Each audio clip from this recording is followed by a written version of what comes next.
Hi, welcome to the podcast that explores what virtual assistants want business owners to know when they start asking themselves the question, hey, do I need a VA? I'm Rachel Davila, and after 18 years as a virtual assistant going it alone, I experienced the steep learning curve from the other side of the VA client relationship when I hired my own assistant. Joining me on this podcast is a group of friends and colleagues who all have their own take on what busy entrepreneurs need to know to find, hire, and work with a virtual assistant, and mindfully answer the question, hey, do I need a VA? Let's get this episode started. Hello, and welcome back to another episode of Hey, Do I Need a VA? The podcast. We are wrapping up season 2 with today's episode number 10. And this is going to be a fun one, you guys. I'm very excited because we had the idea to do VA stories from behind the scenes. And this is kind of our first foray into sharing with you some of the experiences that we've picked up along the way, working with dozens and hundreds of clients between us. And so we'll get started. So the first one I have is reactive versus proactive clients and how that shows up for all of us. Because I've had both. And let me tell you, in other episodes, we've talked about working to emergencies, and there's a reason why we say it's better not to work to emergencies, because we've all had clients that have done just that. And yeah, I don't know about y'all, but it aged me some. I'm pretty sure some of my wisdom sparkles in my hair are from those moments. So does anyone have one that they would like to share about working to emergencies? I can. I've had a few of those where people just like to work at the last minute. And I know some people think that they thrive on that last minute thing or things like that. But for example, we had somebody who was wanting to do like a challenge, like a 15-day or 12-day challenge or whatever on their topic. And we tried to build out as much as we could ahead of time, but we're always stuck waiting for the pieces that we couldn't do. Like there's information that we needed from them and things like that. And it always fell off their list. And it became the point where it was like literally like things were trying, like we're working overtime into the night before to try and get things ready for the next day. And then mistakes are being made because when you're rushing, you're missing stuff. The steps that you're usually checking or whatever, you don't have time to double check things. You don't have times for this. And it just felt like every day we were waiting for all the things, and then we wouldn't get them till like the end of our day. And then we'd finally get the information, and then it was all for the next day. And there were so many mistakes and so many things. And it felt really horrible on our side too, right? Like I felt like I wasn't doing a good service. We're all exhausted because now we're all anxious, like that anxiety energy that you're holding it all day. You can't sleep at night because now I'm stressed. And I was like, I can't hold all of this in for somebody else's thing. Like it was too much for me. It was too much for my team members. And we just decided like we need to either have it already, like have an end date that it has to all be ready before we launch it, or we can't be part of it, or there's got to be some allowances or things that are set in place, because working that way wasn't good for the client and it wasn't good for us. I don't like lose. I like win. So how do we set that up? I've let clients go because I can't want more for their business than they want for themselves. And that shows up in the amount of work that they put into it.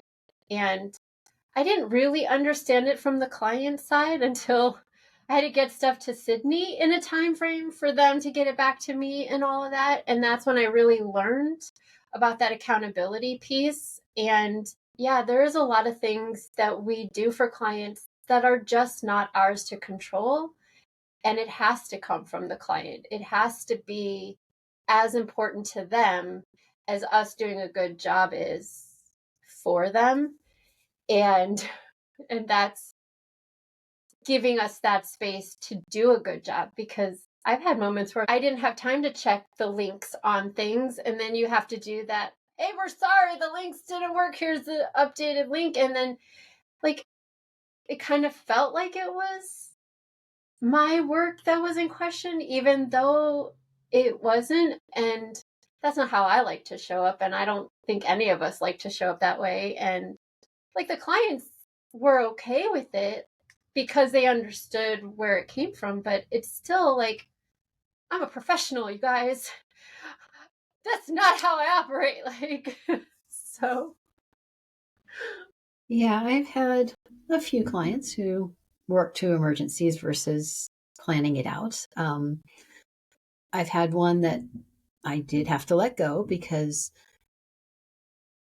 it was almost like their work was done, therefore magically my work is done. Does that make sense? So like they were doing their work up to what they needed to hand it off to me, but there was no time for me to do my work.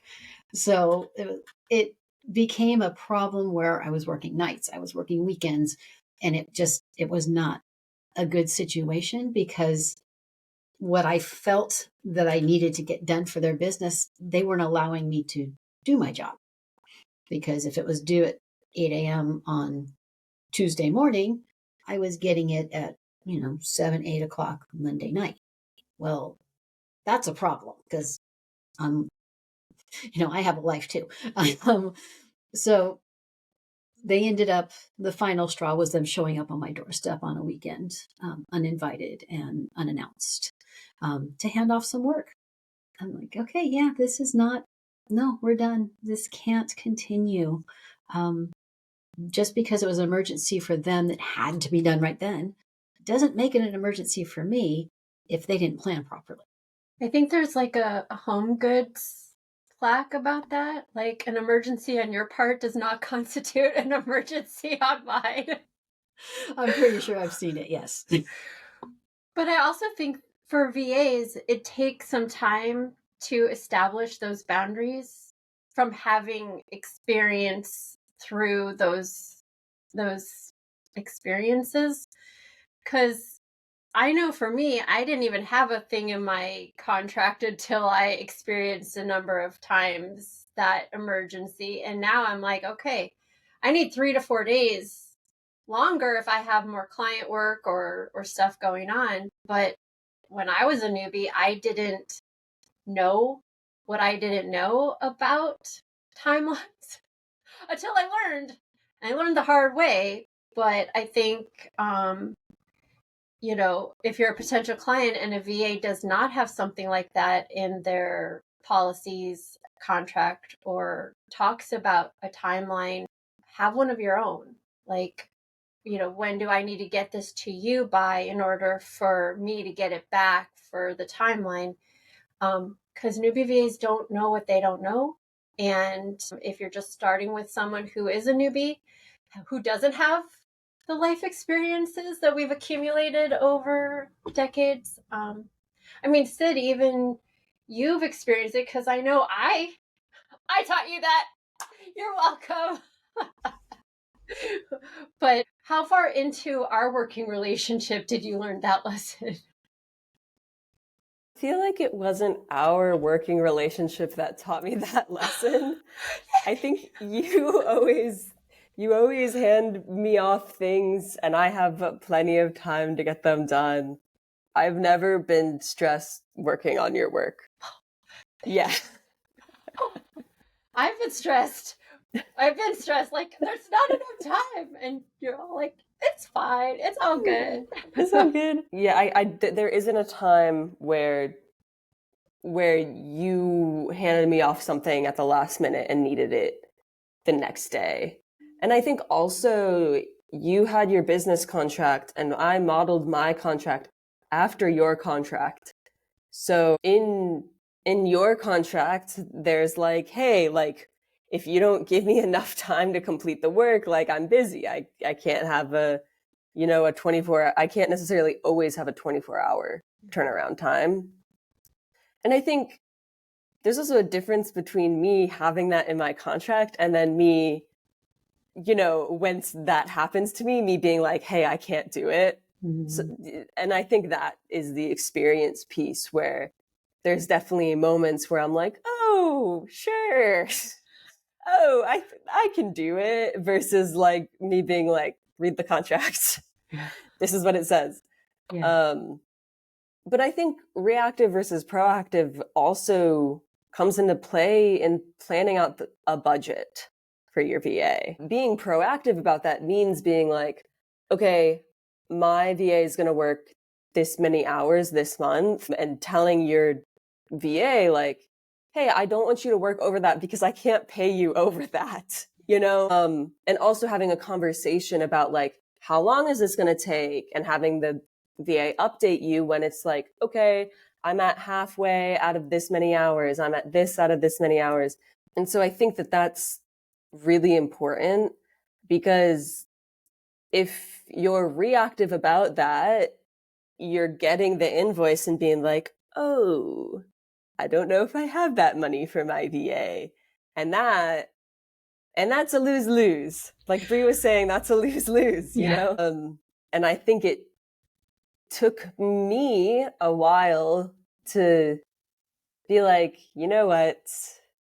I can't work if I'm not getting paid, Because there comes a point where it's like, we were talking about this in an earlier episode, where like, yes, my work is important for the business to earn its money, but the business should be able to earn money without me too. It came to a point where it's like, I'm working and this person just keeps getting my invoices. And it's like, well, this isn't good for either of us, And so really it's setting that boundary is important for everybody involved. I will definitely say, potential clients, if you wonder where every one of our standards and policies has come from, it's probably come from an experience that we had. Because I might have gotten my contract from my training program, but learning what each of those standards and boundaries actually meant in real life came from experience. I mean, I still have money on the books from like 2007 from clients who haven't paid, and that really did color how I moved forward in terms of payment and stuff. I experienced tight turnarounds and late nights trying to get things done to my professional standards, and that colored my I need 2 to 3 business days kind of thing. So I think if you are questioning why something's in a contract, it's probably because we experienced the flip side of that, not having it or not honoring it. And yeah, that little burn, there's a little bit of scars, from all of those kinds of experiences. Anything else on reactive and proactive?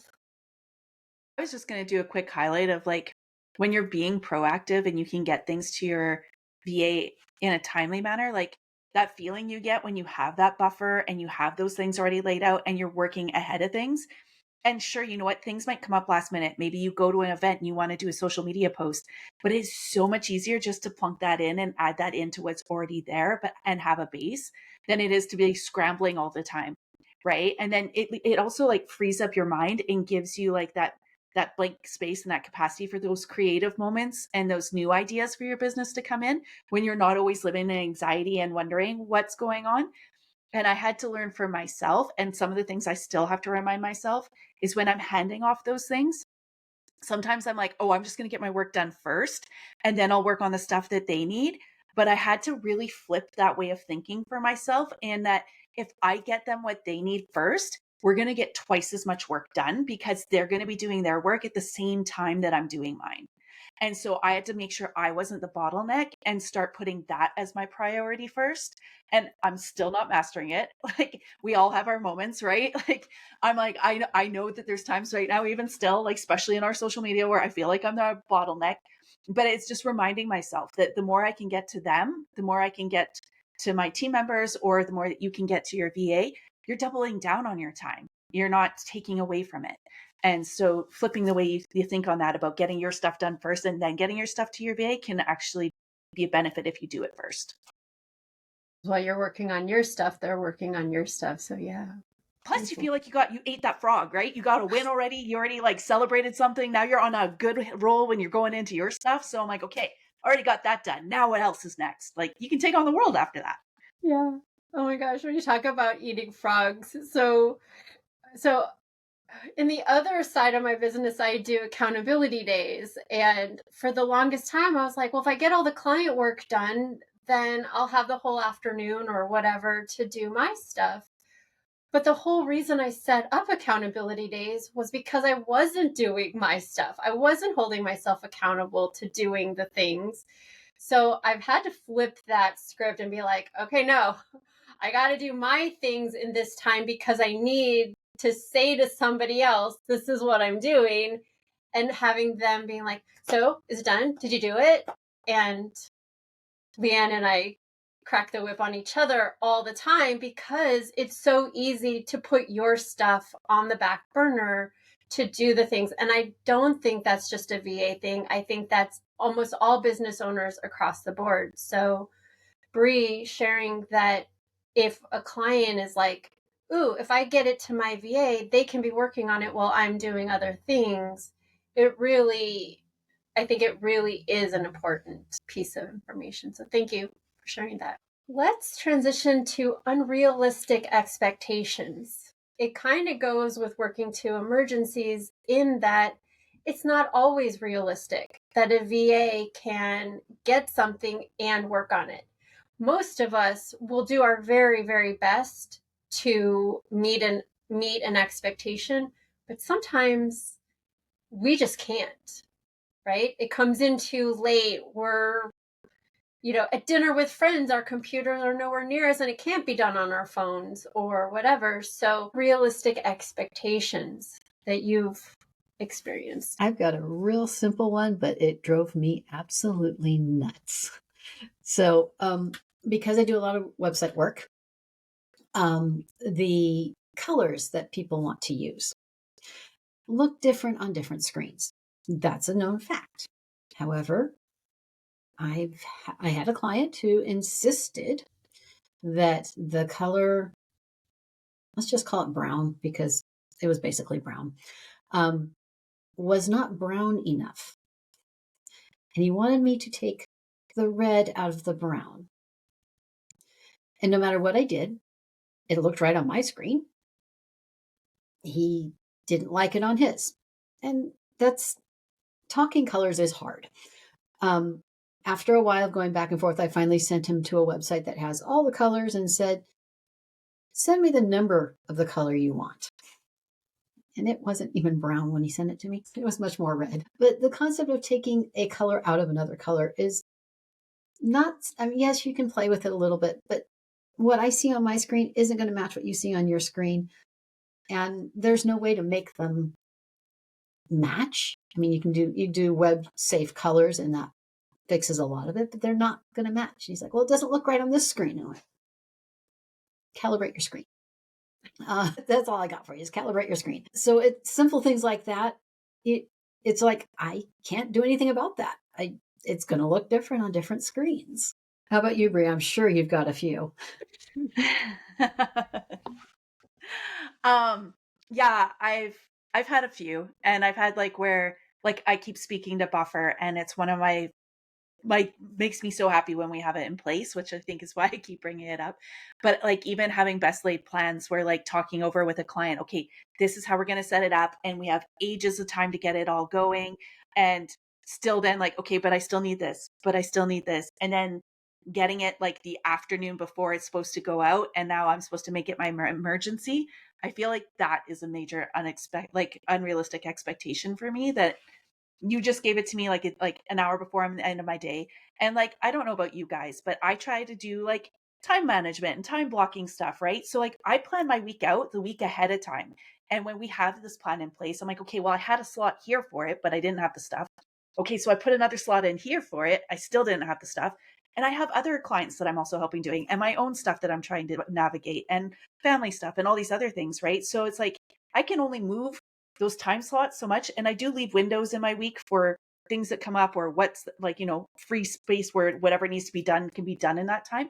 But if we don't set up our week ahead of time or things like that too, like it's not supporting anybody. So also understanding that like it can't always just be last minute things. Like there has to be some pre-prep stuff that comes ahead of time, and that we are, I mean, you guys aren't wanting to pay us full-time wages, so we also have to make exceptions for that and be able to work around that. That's part of the beauty of working this way. So there has to be accommodations and stuff on both sides to allow for that, because we can't be everybody's beck and call, or it's not going to work for anybody. So just being aware of that.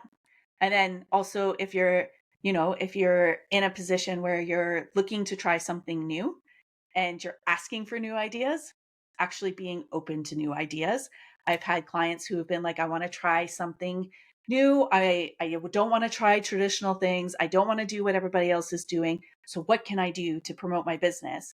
And we came up with everything we could.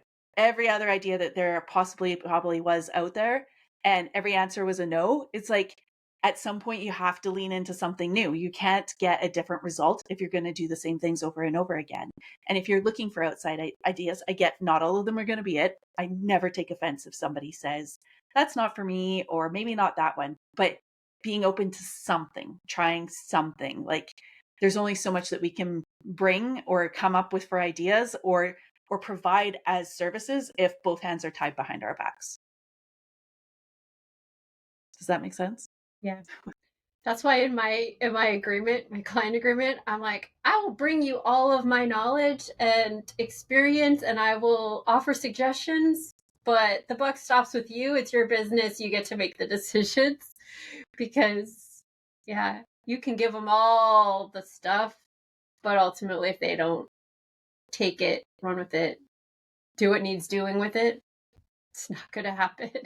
I think for me, I've had a lot of experiences where a client has a very specific vision for how they want something to look, but they don't know how to communicate it with me.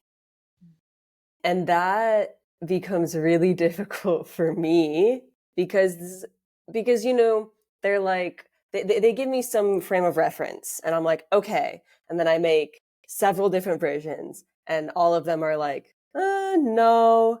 And it's like and like, that's fine. Like, because we're revising. But I think at a certain point, it's like, I can't read your mind, especially when it comes to design. I'm making social media posts. I'm doing graphics. I'm doing all of this very visual stuff.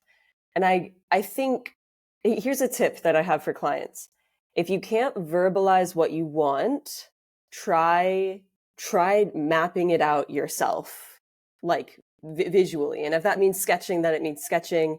If that means using like Canva or Figma or whatever to map out how you want it to look, I think that can be really helpful, because otherwise with visual design, there can be a barrier, especially if you're like, you have this thing in your head and in your head is exactly how you want it to look.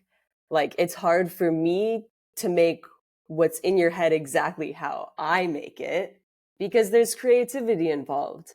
So I think that expectation of me, like I can bring to life a lot of concepts, a lot of ideas, but I can't necessarily bring to life something that I don't know, that I don't know, That brought to mind how I interact with the AI image creator, right? Because you gotta be able to say what you want, and then like I don't, Leanne probably can do this way better than I can, but then you're like, okay, I like this, but I need this little change, and then it changes everything, and you're like, no, go back, and it's like just enough that it's not right, but not enough to be able to say what's wrong about it in a way that makes sense. So, sorry, Sid, did not mean to lump you in with AI, but it was kind of like, if I can't verbalize it to you, how am I going to verbalize it to an artificial intelligence, And that's with copying Leanne's prompts. and changing it the way, I need to. Because my idea of whimsy and AI's idea of whimsy, not always the same. So it's kind of understanding that too, that, you do have to be able to communicate it, verbalize it, and say, yes, this with these tweaks would make that. But because, like, I know for me, like, I told my book coach, I'm like, when we get to editing, I need you to tell me what not to touch and then just the things to edit, because otherwise my brain will overthink it and I will change everything because I don't know what's in your head versus what's in mine. So we're going to walk through it and you're just going to be like, leave this, change this. And I think that can help with graphics too, because, like, I know there's some things where it's like, I love the colors, I love the font, I love how it all flows. Can we get a different butterfly or, a different flower or something? So even bringing examples of other images and the pieces that I like this out of this image, I like this out of this image, I don't like this and this, even showing what you don't like is really helpful. When we're doing websites for people, we usually ask them, like, show us 5 websites you like and all the reasons why, and 5 websites you don't like and all the reasons why, to help give us a really clear picture of what they like before we build. That's really good. Yeah. Because it gives you so much insight, right? Mm-hmm. See, Yeah. I learned from y'all. Not that I do websites. That's Leanne's gig. I don't, and yours, Bria, I don't still, touch send me that. 3 social media graphics you really like and 3 that you don't. Yes. Mm-hmm. Yeah. And tell me the reasons why to help me get the feel of your style. Yeah. And I think the really important part is the reasons why, and to be detailed in that, because I can look at, the things you like all day and be like, okay, how are these similar? What is this person seeing in these websites?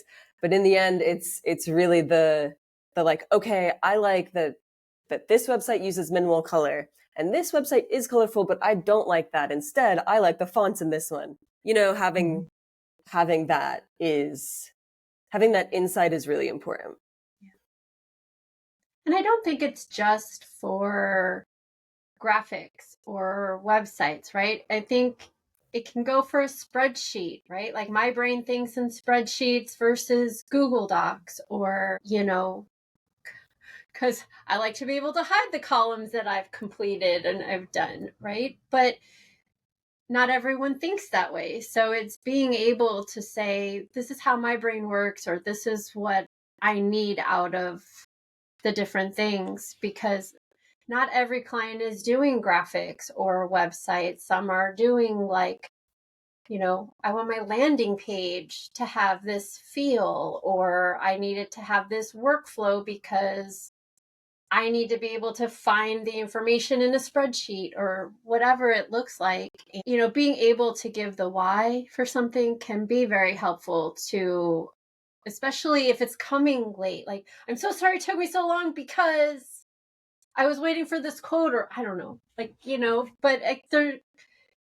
we can be very understanding if we know the why too. And that can help a lot in a lot of situations. Any other unrealistic expectations? I know one of mine is being at the beck and call.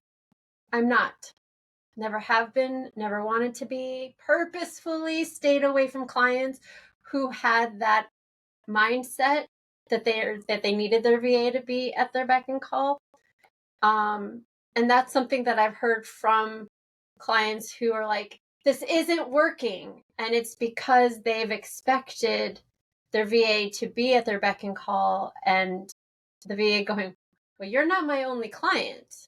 I've got other clients and they got me their stuff, and, like, I'll fit you into the slot that we talked about the last time we talked, but new stuff needs to get incorporated and everything. So having that unrealistic expectation that you're the only client or will always be the only client, that's not realistic for most VAs. We all have multiple clients, and Sid, you're in school, so Plus, we have lives, right? We're business owners. We have lives. We're doing things. And even a new BVA who may just be starting out will eventually get more clients, will eventually get busier, will eventually, their response time will shrink or expand, right? Like, I know when I was down to like 1 or 2 clients, I could get things done a lot quicker because I had the bandwidth, I had the capacity. But then when I started filling my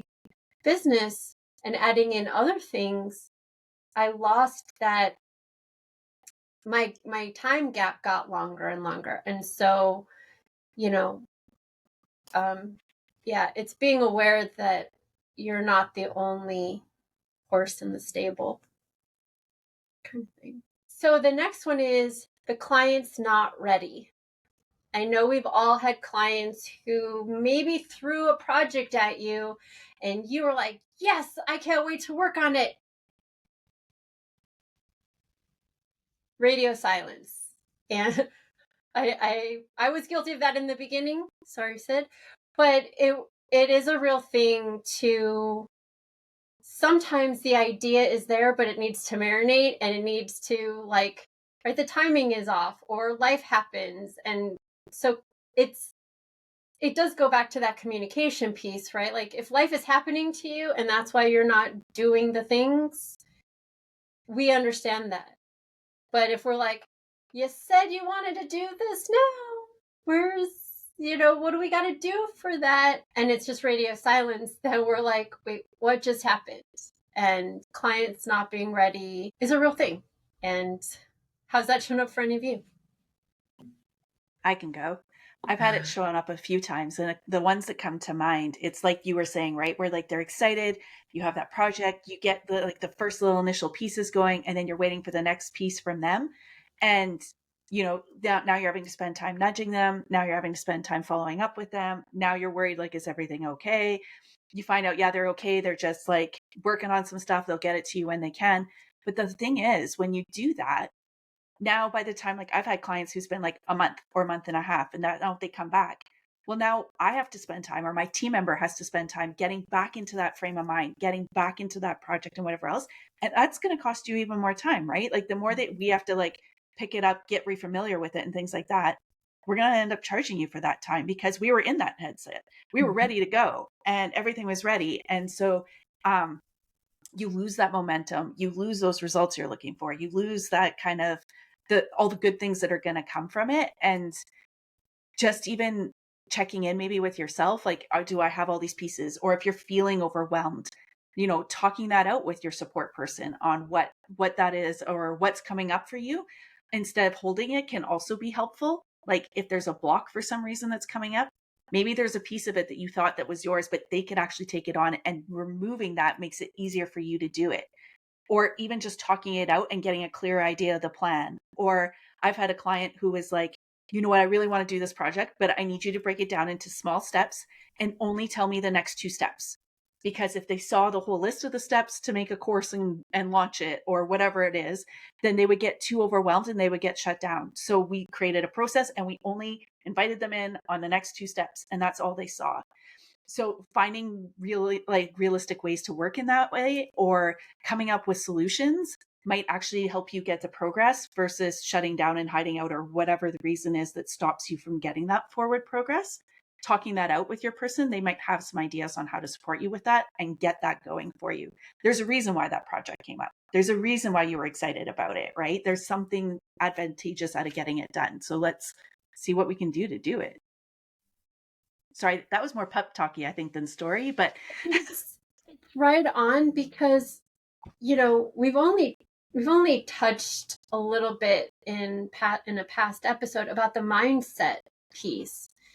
There's a lot that goes on in an entrepreneur's mind, and it's not always the validity of the idea.